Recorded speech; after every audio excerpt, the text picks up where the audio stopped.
Hi! అందరికీ నమస్తే. కాకరకాయ అమ్మో! అని భయపడతారు చాలామంది.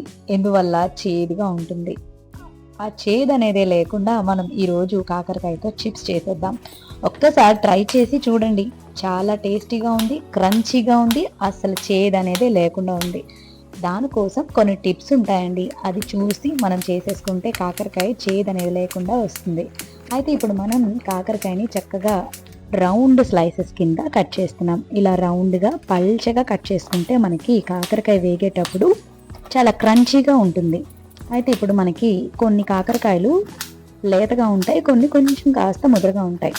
లేతగా ఉన్న దాంట్లో పిక్ అనేది మనం తీయలేం. అది డైరెక్ట్‌గా మనం ఆయిల్‌లో ఫ్రై చేసేటప్పుడు వేగిపోతుంది. కొన్ని కాకరకాయలు ముదరగా ఉంటాయి కదా! వాటిలో సీడ్ కూడా కాస్త గట్టిగానే ఉంటుంది. కొంతమంది ఇష్టపడతారు, కొంతమంది ఇష్టపడరు. అలా ఇష్టం లేని వాళ్ళు సీడ్‌ని తీసేయండి. మరి ఇలా కట్ చేసుకున్న కాకరకాయ స్లైసెస్‌ని మనం ఈ వాటర్‌లో వేయడం ద్వారా కాకరకాయలో ఉన్న చేదు గుణం అంతా తగ్గిపోతుందండి. వాటర్‌లో కాస్త ఉప్పు, అలానే పసుపు వేసి కట్ చేసుకున్న ఈ స్లైసెస్ అన్నిటిని ఒక 15 నిమిషాల పాటు ఒక్కసారి ఈ స్లైసెస్ అన్నిటిని ఒక్కసారి చేతితో జస్ట్ ప్రెస్ చేస్తూ కలిపేసి ఒక 15 నిమిషాల పాటు అలా ఉంచేయండి. దాని ద్వారా కాకరకాయలో ఉన్న చేదు గుణం అనేది మనకి పోతుంది. అప్పుడు మనకి కాకరకాయ చిప్స్ చాలా టేస్టీగా చేదు లేకుండా వస్తుంది. ఇలా కట్ చేసుకున్న స్లైసెస్ని వాటర్లో నానేలోపు మనం మసాలా పౌడర్ని చేసేద్దామండి. మన ఇంట్లోనే చేసేసుకోవచ్చు. దీనికోసం ధనియాలు, జీలకర్ర, సోంపు, ఆ తర్వాత 2 లవంగాలు, చిన్న దాల్చిన చెక్క, అలానే మిరియాలు, ఎండుమిరపకాయలు వీటిలన్నిటిని ఒక్కసారి డ్రై రోస్ట్ చేసేయండి. తర్వాత కాస్త కొత్తిమీరని తీసుకున్నానండి. దీన్ని కూడా డ్రై రోస్ట్ చేసి పక్కన పెట్టుకున్నాను. ఇప్పుడు ఇవన్నీ ఒక మిక్సీ గిన్నెలో వేసుకొని చక్కగా మెత్తగా పౌడర్ కొట్టేసుకోండి. అలాగే కొత్తిమీరని కూడా కాస్త విడిగా వేసి మిక్సీ చేయండి, లేదంటే సరిగ్గా రాదు కదా పౌడర్. ఇప్పుడు ఒక 15 నిమిషాల తర్వాత మనకి కాకరకాయ ముక్కలు ఈ విధంగా వచ్చాయి. ఇప్పుడు మనం వీటిని ఒక బౌల్లో తీసుకొని ఆ తర్వాత మనం మిక్సీ కొట్టుకున్న మసాలా పౌడర్ ఉంది కదా, దాన్ని మనం ఈ కాకరకాయ స్లైసెస్లో వేసేయండి.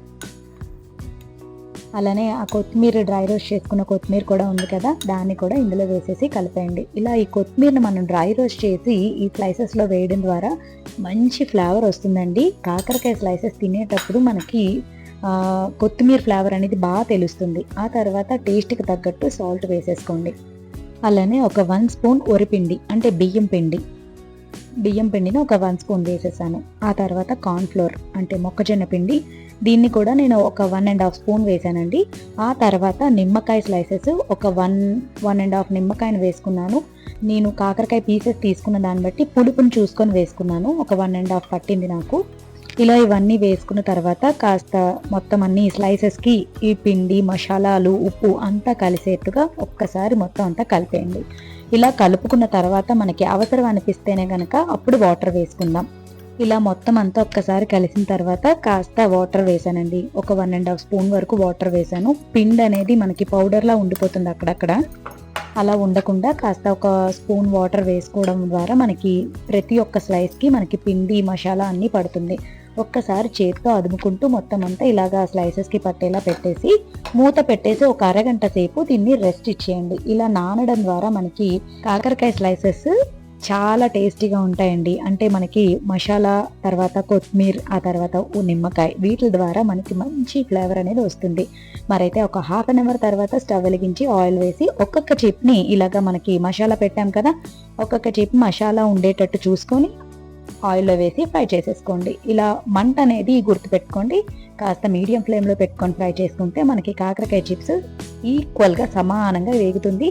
బయటికి తీసేటప్పటికి మనకి క్రంచీగా వస్తుంది. టేస్ట్ అనేది మంచి ఫ్లేవర్స్తో బయటకు వస్తుంది. ఒక 5-6 నిమిషాల్లో మనకి కాకరకాయ స్లైసెస్ అనేది ఎగిపోతాయి. ఇలా మనకి బుడగలు అనేవి వదిలేసాయి కదా, అంటే మనకి కాకరకాయ స్లైసెస్ రెడీ అయిపోయినట్టేనండి. మరి ఈ కాకరకాయ చిప్స్ని పప్పుతో వండుకున్న కాంబినేషన్తో అంటే పప్పు టమాటా, పప్పు గోంగూర, అలా పప్పుతో ఏదైనా వండుకునేటప్పుడు కాస్త ఈ చిప్స్ని వేపి ట్రై చేయండి. చాలా టేస్టీగా ఉంటుంది. ఒక్కసారి ఈ రెసిపీని మీరు ట్రై చేసి ఆ రెసిపీ అనేది ఎలా ఉందో నా కామెంట్ సెక్షన్లో తెలపండి. అలానే ఈ చిప్స్ని నేను మా ఫ్రెండ్ వాళ్ళ అమ్మాయికి ఒక్కసారి టేస్ట్ చేయమని ఇచ్చాను. చూడండి ఆ అమ్మాయి అనుభవం. ఇది ఒక్కసారి తీసుకొని అది టేస్ట్ ఎలా ఉందో ఒకసారి చెప్పు. కాకరకాయ చేదే లేదా అంటే సూపర్ ఉందండి. క్రంచీగా కూడా ఉంది. కాకర అసలు చేదే లేదు, సూపర్ ఉంది.